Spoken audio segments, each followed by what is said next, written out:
way ng pag-deliver ni Jackie Hmm. ng balita. Medyo kulang sa ano, oo, sa Alright. powerless. Tapos Oo. yung sa interview po ma'am, tapos yung sa ano, like parang may sinabi siyang ano, may flinas siyang sinabi ng interview niya, pero wala namang dong opo, Wala. walang dong voice over or wala namang yung mismong sinabi ng ano, interview. Okay. So, hindi niya na-interview personal. Parang may quote lang. Tama ba?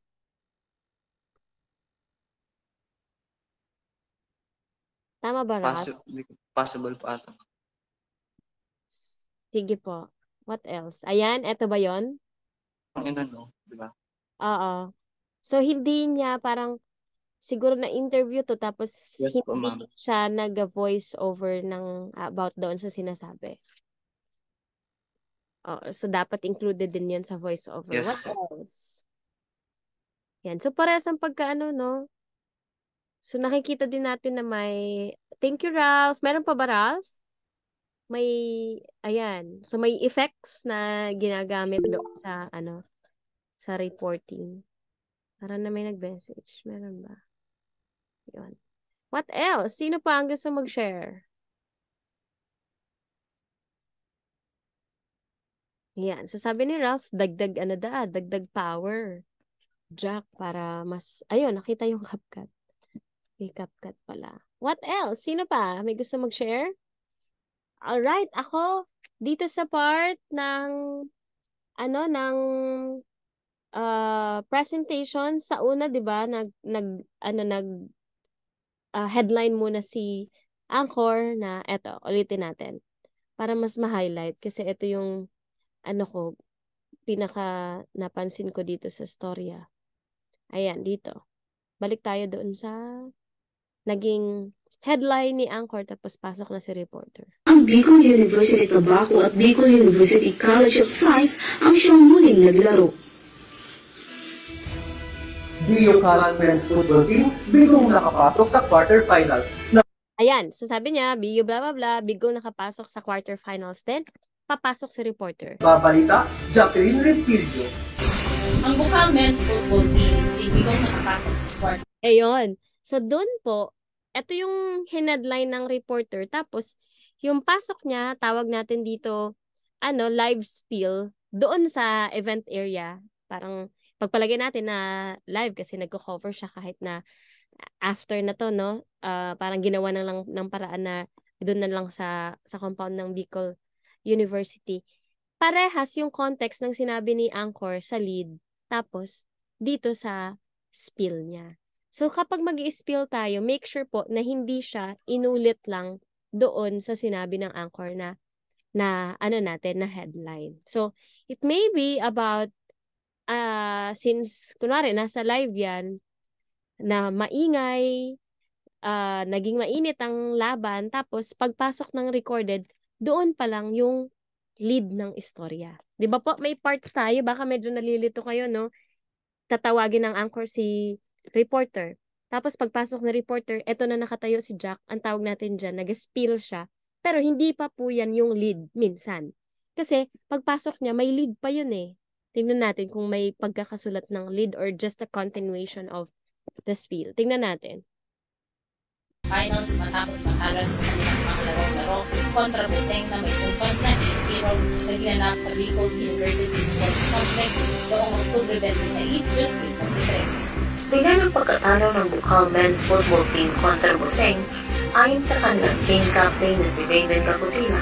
Alright, so parang continuation na, no? So okay, pwede yung ganun, pero parehas, parang hindi na naging action, ano yung action word yung dating ng lead natin. So, i-rephrase lang natin yung una. Ito yung sinasabi ni Ralph. Tingnan natin, pakinggan ulit natin. Isa sa mga rason kung bakit hindi sila makausad sa quarterfinals ay dahil sa kakulangan ng oras na makapag-ensayo ang lahat ng kanilang miyembro at ang iba ay baguhan pa lamang. Okay, so ang hinahanap mo, Ralph, live sana na interview. Pero okay naman pala na naglagay siya ng quote card, tapos nag-indirect ano siya o quote doon sa naging script ng ng report. Then Yun, so additional tip din, comment. So dagdagan pa ng energy mananggad. Sabi ni Ralph, dagdagan ng energy jack because this is a sports event na lalaki pati so nagkarawat. So kitang-kita with the Ngunit sa kanilang ayan, 'di ba? Talagang energy. Parang all-out energy yung ginawa nila, yung nakikita natin. So, dagdag energy din dun sa naging presentation. Pero, lead-wise, content-wise, okay naman. Meron pa bang magdadagdag? Meron pang gusto mag-comment? Wala na? Continue sa next na silver medal at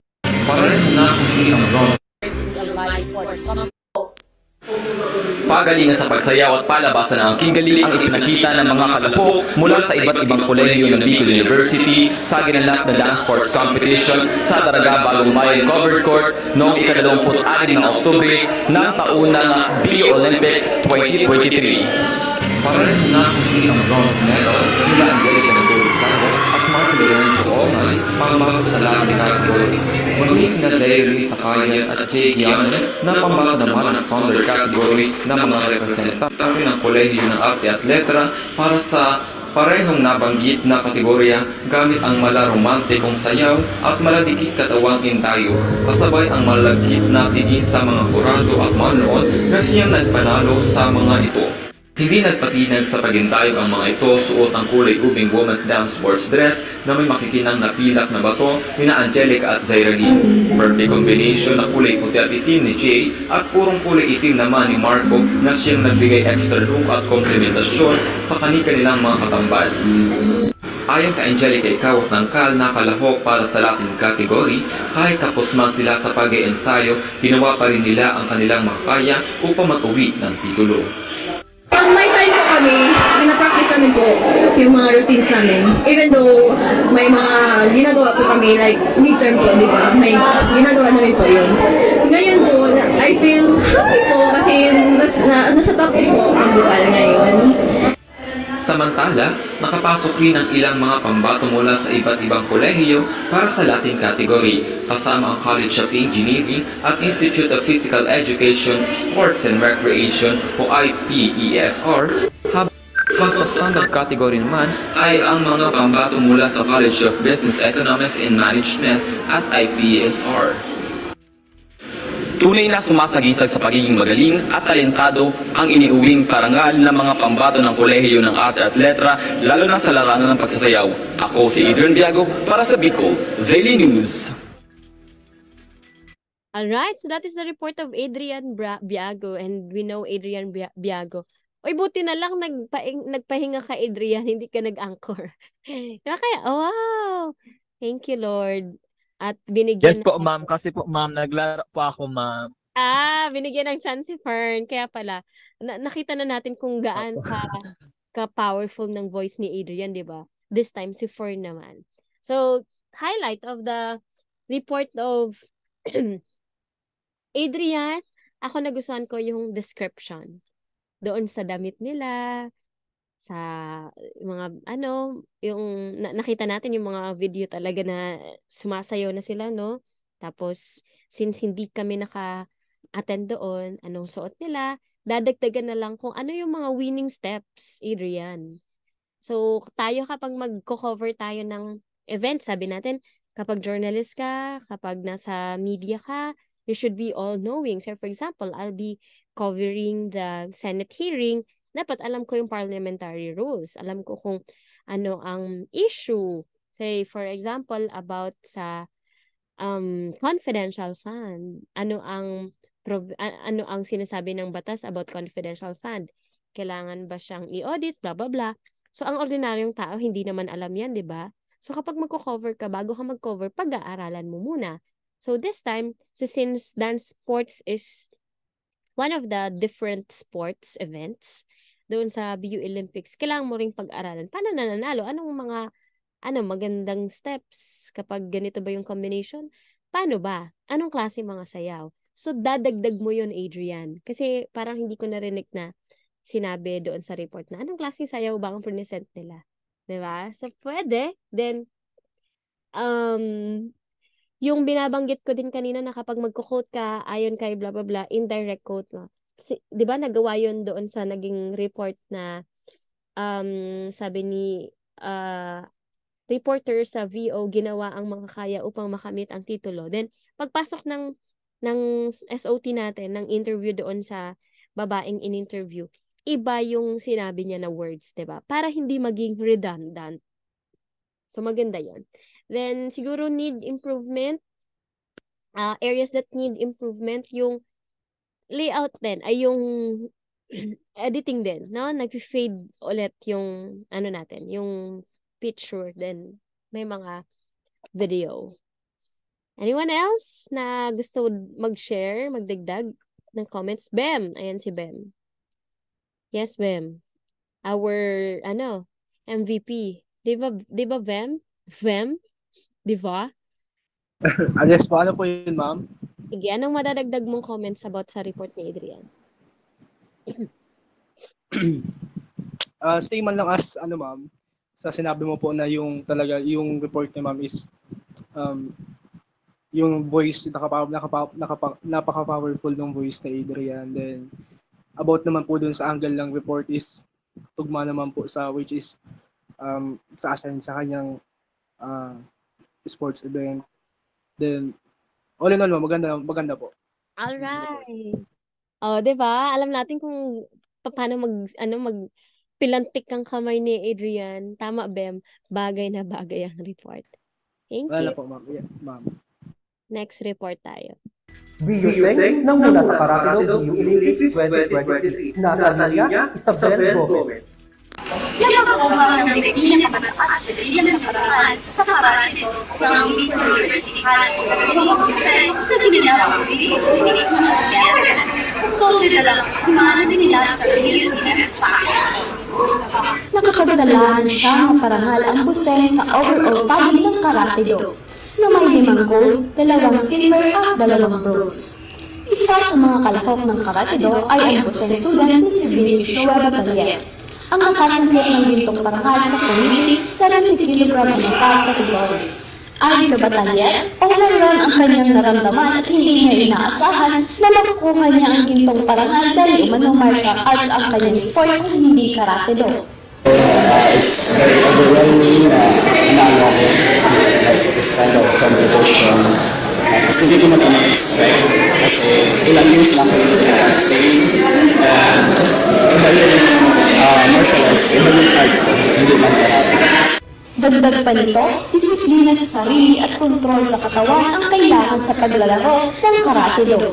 Kailangan mo lang discipline sa ganitong sport kasi hindi ka mag-improve at saka yung control mo sa paglalaro overall one is stamina. Lakas, taktika, kamalayan, tempo at distansya. Yan ang kanyang pamamaraan ng masungkit niya ang parangal sa nasabing palaro. Mula sa Bicol University sa Pagkong sa nagbabalita.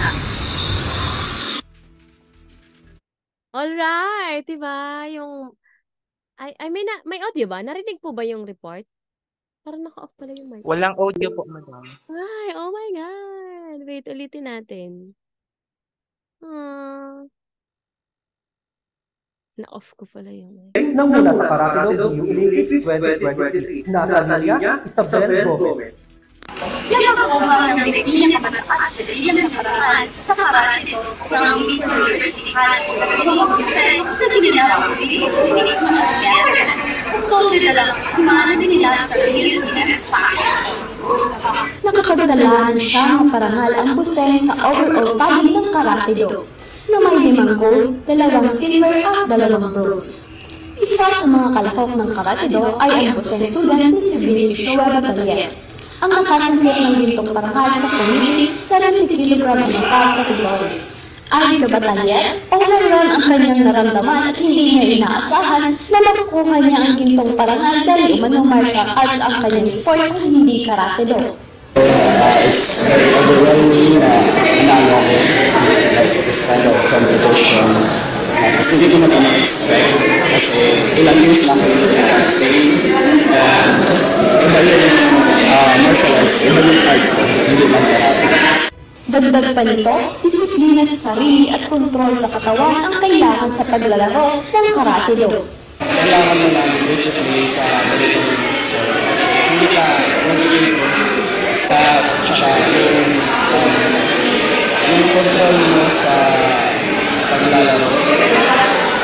Overall one is kami. Lakas, taktika, kamalayan, tempo at distansya. Yan ang kanyang pamamaraan ng masungkit niyang parangal sa nasabing palaro. Mula sa Bicol University sa Pagkong sa nagbabalita. Alright, parang humahatol si Isabel Gomez ngayong semester, no? Parang last time nung ano natin, ano yun, yung performance, yung simulation, kahit na nasa kanto lang ng classroom, panglaban si Isabel Gomez sa ano yun, sa ABS-CBN, parang pwede nakapalit ni Gretchen Pulido, 'di ba? Ang dating ni Isabel Gomez. Sana all Isabel. Andito ba si Isabel? Wala. Sana all Isabel telegenic. Kasi 'di ba may mga telegenic din na na reporter kapag nakikita natin na nag-report. So, highlight ng report ni Isabel Gomez sa una, pasok agad ng ng spiel, 'di ba? Andun siya sa Bicol University. Yun naman yung sabi natin, gawa ng paraan kung hindi maka-spiel dahil one-man team nga, 'di ba? Pwedeng kahit saan na kanto ng Bicol University, kahit tapos na yung BU Olympics, okay na okay. So, ang dating parang, 'di ba yung hair ni Isabel Gomez, parang may may hangin effect. And pag tinapos, kita mo, yung kamay niya, very, very, very camera ready, nagsasalita, 'di ba? So, yung boses, parang kahit na maliit lang na babae, nadadala yung yung pinaka report. Then what else kay naging presentation, bagay na bagay kasi alam mo mga artista kasi nagpapapayat ang mga artista dahil kapag nakikita na sila sa television, parang additional 20% ng katawan ang lumalabas sa television. I mean, kung payat ang mukha mo, makikita sa television, hindi ka masyadong payat. Ganon siya. Tingnan mo si Catherine Bernardo. Oh, chika. Dami ko nababasa mga chika about Catherine Bernardo and Daniel Padilla. Tingnan mo si Catherine Bernardo, payat na siya sa TV, di ba? Mas payat pa yan sa personal kapag nakita mo yan sa personal. Ganyan ang ginagawa ng mga artista. And even sa sa mga nagre-report na nagpapasexy sila, nagpapaslim, kasi nga kapag nasa harap ka ng camera, medyo nagdagdag ng 20% ang katawan mo. 'Di ba maliit si Isabel sa personal, pero kita natin na 'di ba? Saktong-sakto lang din. So, maganda sa camera ang datingan niya. Kasi siguro compared doon sa iba maliwanag dito. May mga stand-upper. Sino yung nag-stand-upper kanina? Si Darien. Medyo na madilim. Di natin nakita yung curves ni Darien. Si Mika nakaupo. Si Deyomi hindi nag-stand-upper. Syempre, hindi natin ipapadaig si Adrian. Diba? Kita din yung curves ni Adrian. Pero, sa ilang BMI ba? O vital statistics. Isabel Gomez. Next, yon parehas ang nag-edit ng graphics, no? Na nag-fade din yung mga pictures na ginagamit. Then, ganun din yung nangyari kay Jack Rempilio. Na 2 sentence pasok sa script, then pasok agad ng interview. So, mag-add ng konting context, ng konting data, bago pasok po yung interview. Kasi, dapat ma-introduce muna yung storya bago yung pinaka na-interview natin. What else? Meron pa bang dagdag?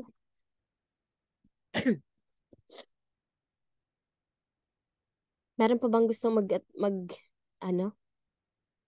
Sige, dun tayo kay Kay Del Rosario. Kay, you may want to add something about the report of Isabel. Sayang, di siya naka-attend ngayon. So, 15 na lang tayo over 40. Yes, Kay, go. Ang napapansin ko lang po sa group nila is, hindi lang po yung kay Isabel, pero same din po. Hindi po uniform yung editing, yung shifting ng photos and videos. Kaya yun po yung napapansin ko din kaya din po yung kay Isabel, yung editing lang din po talaga. Actually, Tapos yung iba po yung angle ng camera. okay, Yun kasi lang. iba yung no? Pero nakita ko nga, Kay, parang your internet connection is unstable. Nakita ko nga, Kay, parang isa nga yung nag-edit. Kasi parehas yung effects na medyo nag-fade. Yung kuha lang ng cam kasi Hindi. location. Siguro po, ma'am, kasi yung pictures po, like yung kay Darian po kanina, yung pictures niya is parang ano ba yun, pa-zoom, parang nag-fade siya, tapos dumidilim bigla. And then yung iba naman, parang pataas or pababa yung ang isa-suggest ko lang siguro is kapag may pictures, pa-zoom in pa-zoom in yung pictures, pero medyo lang, mabagal lang para hindi masakit sa mata, and kapag naglalag yung video, hindi pangit tignan. Yun lang. Alright. Ayan diba? Ganito, Kay, yung pagka-edit nila. Opo, maganda din po yan, pero dapat medyo mabagal lang po para hindi nagbo-blur din yung sa malayo. Oo, nag-blur. Ganyan.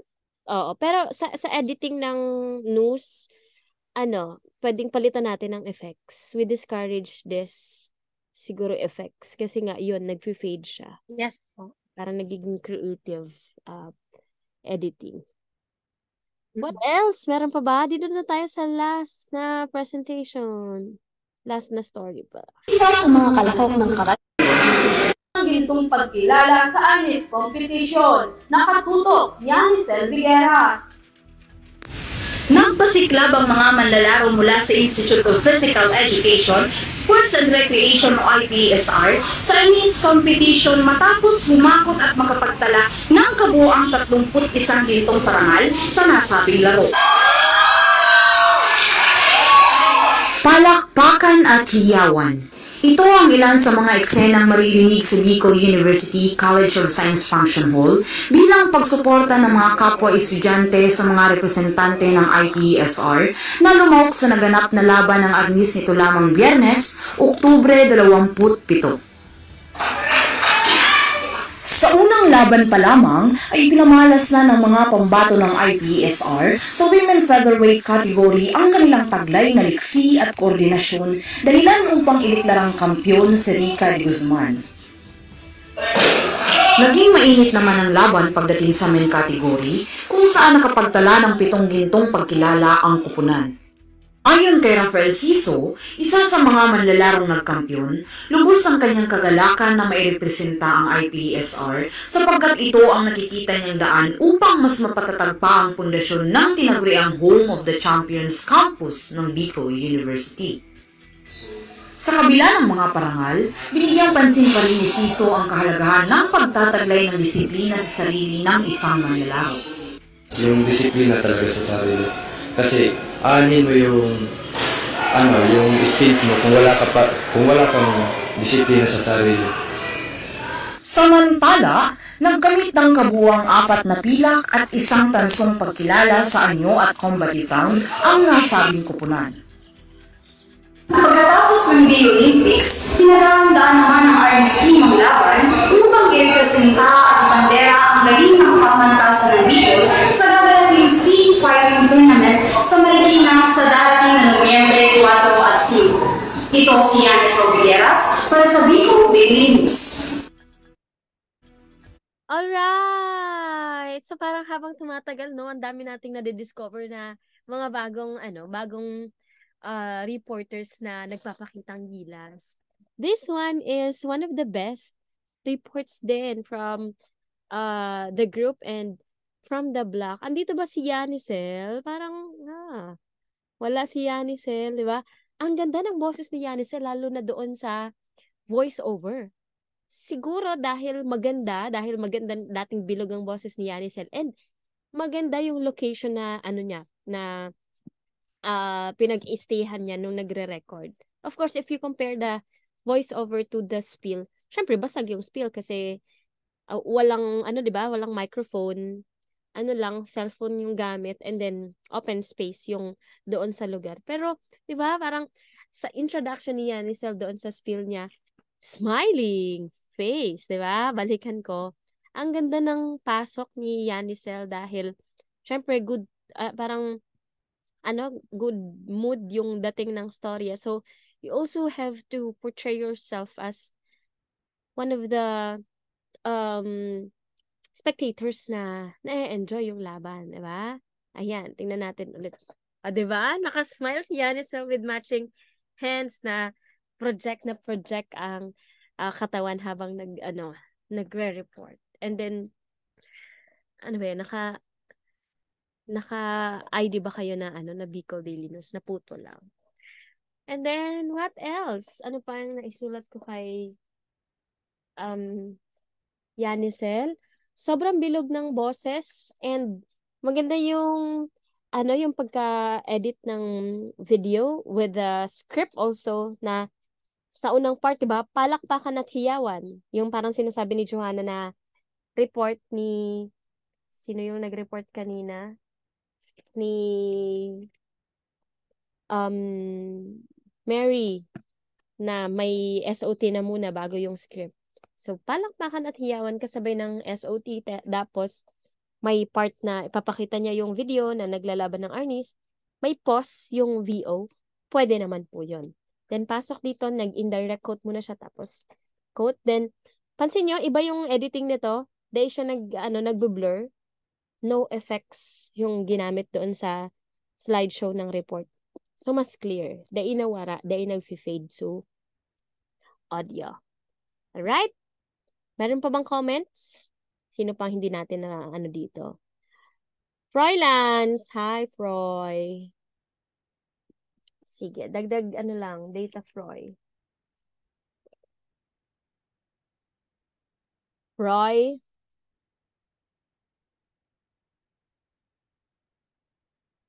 Sige, Kyla, we also want to add something for Yanisel.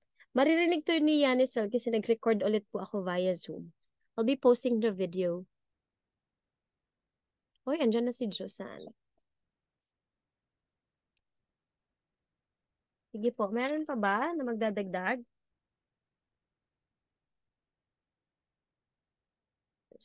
Meron pa ba? Baka mahina lang connection nila, no? Sige, dito na tayo sa last.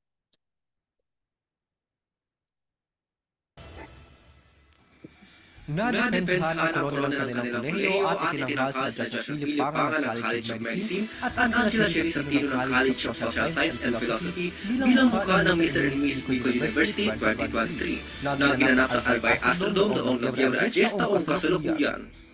Sa reading answer ni Angela Tino sa tanong na kung anong ranking ang bibigay niya sa Bicol University para sa international market, ayon sa kanya, ito ang pamantasan ng isang lugar ng edukasyon, pagbabago at personal na paglago ng mga mag-aaral. Sa tanong naman patungkol sa artificial intelligence, binigyang diin ni Joshua Panga ang kahalagahan ng pagpapanatili ng mga kritikal na kasanayan sa pag-iisip at hindi dapat palitan ng AI ang mga proseso ng pag-iisip ng tao. Sa aking parehang kay Miss Bicol University 2023, Angela Tino, siya ay sumailalim sa mahigpit na pagsanay kabilang ang mga sesyon ng pasarela at Q&A upang matiyak ang isang malakas na performance para sa mga BUN niyo. Gayunpaman, binigyang diin niya ang kahalagahan ng mental at emotional na paghanda para sa naturang pageant. Labis din ang kanyang kaligayahan sa pagkapanalo sa kabila ng pressure na matutunan ang mga expectations sa kanya bilang kumakatawan sa kanilang kolehiyo. Naiuwi rin ni Joshua Panga ang mga minor award na Best in Talent, People Choice Award at Best in Swimwear. Samantalang nasungkit naman ni Angela Tino ang Miss 100-fold pin shop, Best in Long Gown at Best in Swimwear.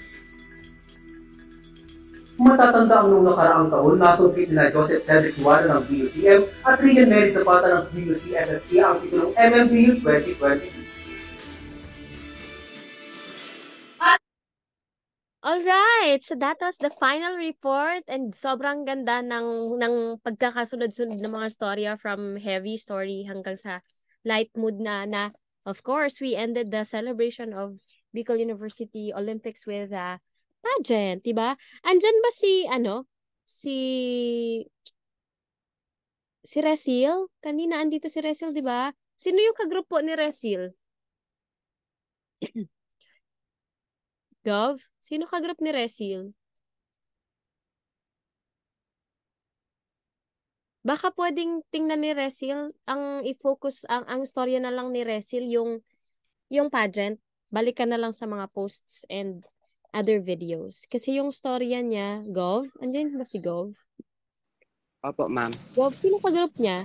Ang naging storya niya kasi about Holy Week ata yon ay undas. Yun. So, medyo mahirap yun na isabay sa BU Olympics. So, pwedeng sa pageant na lang siya.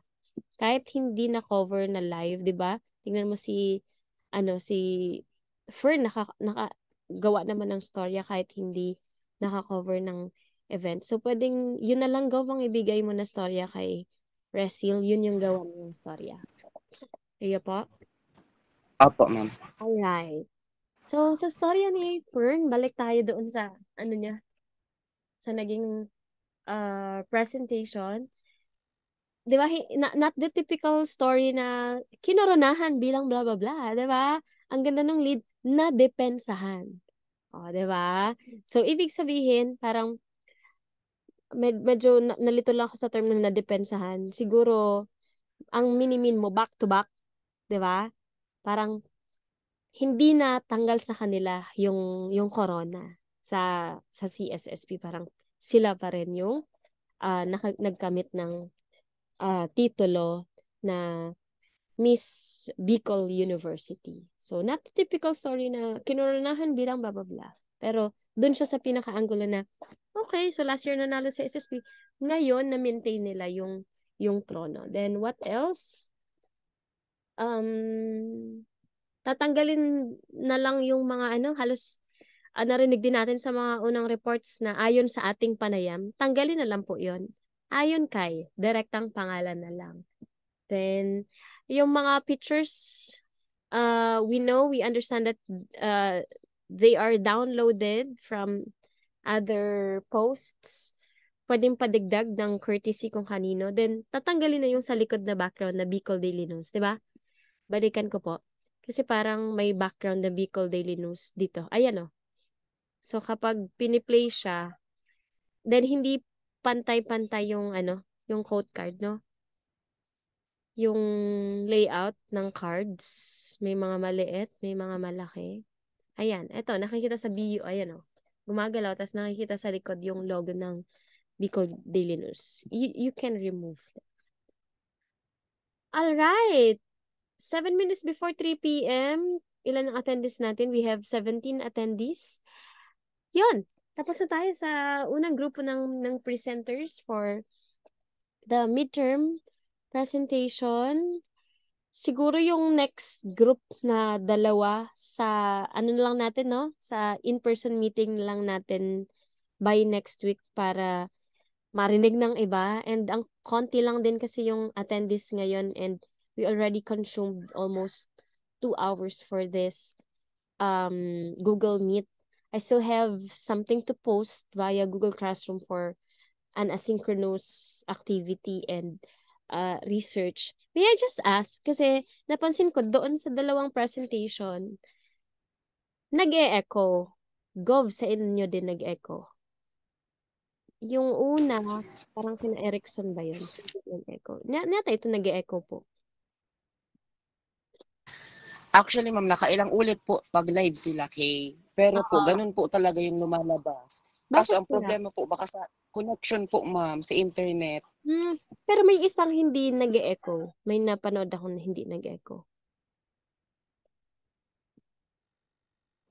Kapag stable po yung internet, ma'am, stable din po yung audio niya tapos yung visual.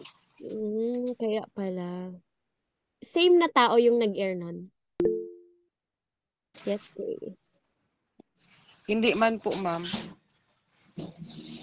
Sige po, okay. Ang napansin ko po doon, Hmm. yung sa amin po kasi yung sa Anchor ma'am, hindi man siya nag-echo.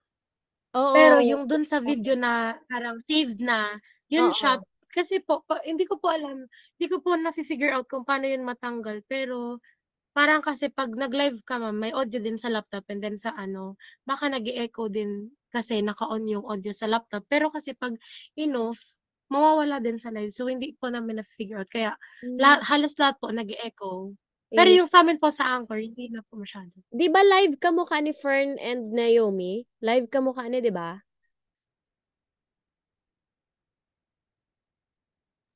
Naomi? Yes po, live daw po sila. Oo. Pero sa kanila hindi. Sa reports lang talaga. Siguro nag-feedback from the laptop. Tama ba? So local audio, baka naka-on. Naka-on yung mic ng laptop na ginagamit for airing. Tama ba? Sino na yung nag-tech dito? Bert, di ba na-experience mo mag-tech? Yes po, ma'am. That time po, naka-on po yung yung mic while we are airing. Baka iyo ito sa nag-feedback. Kasi Ang halimbawa ginawa ko po, sorry po. halimbawa ako ma-stream. So kung mag-stream ako, ali mismo sa laptop ko, so ipi-play ko, di ba? So kung naka-on sa mic, baka, so local audio kang mismong laptop ko, nadadangog din, maliban sa input na nagla-loud through laptop. Sige, Bert and Kay. Sige po. So feel ko po madam, kaya po nag-echo kasi yung laptop na ginagamit sa pag-live is malapit lang din po sa phone na ginagamit doon sa mga Anchor. Yung Yung live ginagamit na pag-live ng mga Anchor. Pwede nasa iisang ano lang kami, house lang po. Ay, okay. Yung loom po. Sige, Kay. Thank you, Bert. Hindi, feeling ko naman po kasi lagi nagla-live. Kasi 'di ba Bert, nag-live tayo. Pag nagla-live tayo, nandun ako sa labas ng room, tas nasa loob. Nag-e-echo po siya kasi yung recorded, naka-on na dun kailangan naka-on dun sa laptop. So, Oo. like nung ginawa ko po kasi nung sa amin, pinahinaan ko yung volume dito sa laptop ko. Kaya hindi na nag-e-echo yung Anchor, which is yun Okay. yung live. Tapos Oo. yung recorded po, pero po yung recorded, nakahina na din po yung volume ko dito sa laptop ko. Pero po, nung nag-live, nag-echo pa rin po siya. So, baka po i-off yung dun. Kasi may sa OBS po ma'am na parang kasama lang yung audio ng video or camera or kasama yung audio ng laptop mo tapos kasi kung naka-on yung audio ko sa laptop and then sa video, kapag magsasalita ako na nakaharap sa laptop ko, maririnig din dun sa live kahit hindi recorded yung voice ko, ganun po. So may ano doon sa laptop mismo na ginamit, hindi sa iba. Pero Parang may anyway, sa settings po yata oo. sa OBS. Pero anyway, hindi naman totally na naapektuhan yung presentation, 'di ba? Natapos naman yung live streaming ng lahat ng projects na content-wise very good. All right, do you have other ideas na gustong i-share? Do you have questions about the presentation? I-hold muna natin yung dalawa pa na group, no? Kasi 2 hours pala. 2 hours almost 2 hours yung na-consume natin for the first group. Pero sobrang fruitful ng exchange of ideas natin and then presentations. Next meeting po, sana hindi suspend ang klase kasi ano ba yun? 29, no? May pasok naman yan. So, Wednesday, 29, may pasok. Magmi-meet tayo niyan to discuss briefly, gaya ng ginawa natin ngayon, papanoorin, tapos feedback tayo, highlights, strengths, tapos areas that need improvement. Then, after that, aayusin na natin yung planning natin for the final project na gagawin natin sa radio. Magla-live ulit tayo ng program sa radio natin, commentary. Di ba, Gov? Tama? Commentary yung plano natin na finals? Tama po ba? Yes po, ma'am. Kasi sa Opo. second year ko, radio magazine program. Tapos dito, commentary program para magamit nyo yung mga learnings ninyo from other subjects like the political economy, what else, criticism, iba-ibang ano. So this time, magfo-focus tayo sa sustainable development goals. 'Di ba? Yun yung na-discuss natin na mas papalalimin natin yung interaction through radio about social issues. So sa journalism class kasi nasa ano nila course nila, curriculum nila merong commentary. Ano ang subject? Basta about commentary. Kayo, wala kayong ganun, di ba po? So, from time to time, ini-insert natin sa iba-ibang mga subject na may laboratory, ang mga ganitong magagandang topic. Kasi after you graduate, soon, ma-realize ninyo na, pwede pala ako sa radyo. So, karamihan sa mga news and public affairs program, merong commentary program. So, we will dig deeper on that, then enhance yung skills ninyo in discussing ideas and information and etong mga societal issues natin. All right, it's a fruitful Wednesday with ilan tayo? 22 attendees for today's Google Meet. I'll see you on Wednesday. I'll be posting the video. Pa-invite po ng lahat na panoorin yung video, lalo na kung hindi nakapag-attend ngayon na session. Pero recorded ang attendance po natin. Alright? Questions? Do you have questions? Wala na? Wala na po? Sige po. I'll see you Wala na. on Wednesday. Ay, wait Bye lang. po, madam. Thank you po. Wait lang. Sige, picture tayo na, kahit hindi lang naka-on cam. You know, ano lang. Thank you. Bye-bye. Goodbye, ma'am. Oy, sayang yung smile. Sige po, bye.